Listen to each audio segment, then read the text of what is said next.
ആരാ? എന്തു വേണം?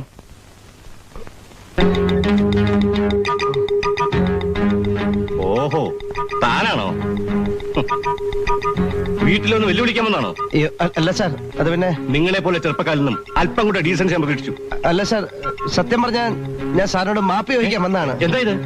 ഇതെന്തിനാണ് ചെയ്യുന്നതെന്ന് സാറിന് പിന്നീട് മനസ്സിലാവും. അല്ല സാർ, തെറ്റെന്റെ ജൂനിയേഴ്സിന്റെ ഭാഗത്തായിരുന്നു എന്ന് ഞാൻ പിന്നീടാ മനസ്സിലാക്കിയത്. ഞാനൊരു എടുത്തുചാട്ടക്കാരനാണ്.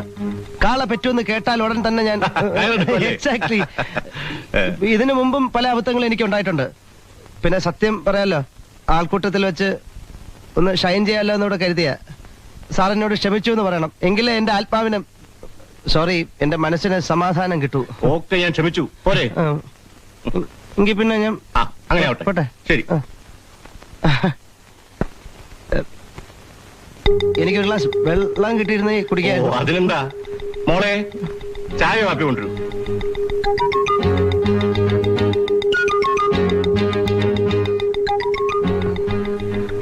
മകളായിരിക്കും അല്ലേ? എന്താ? അല്ല, ഒന്നുമില്ല. ചായ കുടിക്ക്. അച്ഛന് വേണ്ട. സാറൊരു മൃഗ ഡോക്ടറാണല്ലേ? എങ്ങനെ അറിയാം? അല്ല, എനിക്ക് കണ്ടപ്പോ മനസ്സിലായി. അയ്യല്ല, ഞാൻ മൃഗാശുപത്രി വെച്ച് സാറിനെ ഒരിക്കൽ കണ്ടു, അങ്ങനെ മനസ്സിലായി. സാർ എനിക്കൊരു ഉപകാരം ചെയ്തു തരണം. It's A request. എന്താ പറയൂ? സാർ അതിനെ നോ എന്ന് പറയരുത്. ഇതെന്റെ ജീവിതത്തിന്റെ ഒരു പ്രശ്നമാണ്. ഈ നാട്ടിൽ ഏറ്റവും പ്രാക്ടീസ് ഉള്ള ഒരു ക്രിമിനൽ ലോയറാണ് ഞാൻ. സാർ എനിക്ക് സാറിന് നോ എന്ന് പറയരുത്. സാറിന്